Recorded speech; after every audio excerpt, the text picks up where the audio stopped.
I call the next part of the Dinner Special podcast the pressure cooker. Oh, no. It's not intimidating. It just sounds intimidating. See, I'm turning red. You can't see, but I am. There's literally no pressure to the pressure cooker. I'm going to ask you 6 fast, fun questions that listeners want to know your answers to. Oh, gosh. Okay, are you up for it? I am. Okay, so just tell me the first thing that comes to mind. There's literally no pressure or time limit or anything like that. I just called it the pressure cooker. Okay. Okay. Number 1, which food shows or cooking shows do you watch? Oh, Anthony Bourdain, anythings. Yeah? Yes. Anything, the grosser the better. Number 2, what are some food blogs or websites we have to know about? My friend Alejandra Ramos writes a website called Always Order Dessert that I really love, and it's my current go-to for baking because I can't bake like at all. And are her recipes pretty accessible to the average person? They run the gamut, but her explanations are really helpful. Cool. Number 3, who do you follow on Pinterest, Instagram, or Twitter that make you happy? I mostly follow my friends, actually, because I feel like Twitter can sound like a huge ballroom full of people just sort of screaming. Right. And no one listening. Right. So I like to follow people who I know personally. Yeah. On Pinterest, I follow Cup of Joe. I really like her Pinterest. Cool. And I think it's really beautiful. Yeah.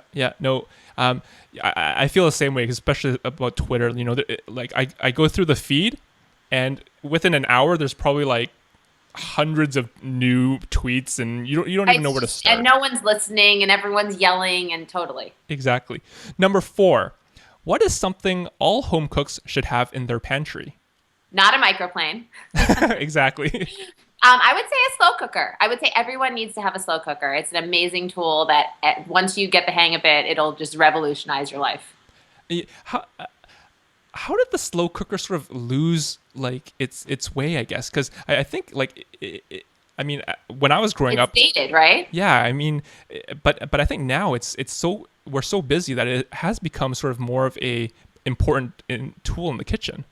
Well, I think people used to view it as sort of like the lazy person's alternative to making a real meal. And if you look at, kind of more old school recipes, they were very creamy. It was like throw in a cup of mushroom soup, and it was just like heavy, rich meals was what you used to make with it. And now people have rediscovered it. And so now there are so many lighter alternatives to those more traditional meals that you made that I think it's having a comeback. Yeah, I think so. I hope so. Well, it's making a comeback at my home for sure after listening to you. Okay, number 5. Name one ingredient you cannot live without. Garlic powder. Yeah. Isn't that classy? I can't live without it. I love it. Because you know what? The thing about garlic is it's such a pain to mince. And I'm either going to chop off my fingers or your fingers like smell like garlic for like 2 weeks. And they do sell those garlic mincers, but those are annoying to clean out. And you know what makes your life easier? Garlic powder. Yeah. I have a jumbo size bottle of garlic sitting in my cabinet at all times. Yeah, perfect. And number 6, what are a few cookbooks that make your life better? Cookbooks. I have the full collection of Jamie Oliver cookbooks, but his first one is my favorite. I think he sounds just so fresh, and he's just got such a fun, original, sweet voice. Yeah. I also really like Mario Batali's books. I find them difficult, but that's okay once in a while. They're more fun for me to read and look at than to actually do. Yeah. I mean, I have noticed too that especially now, a lot of the cookbooks, they're really beautiful to look at, but some of the recipes are like, I mean, who has the time to sort of do all these things? But that's what the internet's for. I mean, honestly, the recipes I actually make, I get off the internet. Yeah. The cookbooks are for reading and for enjoying and for inspiration more than anything else. Right. No, I totally get it.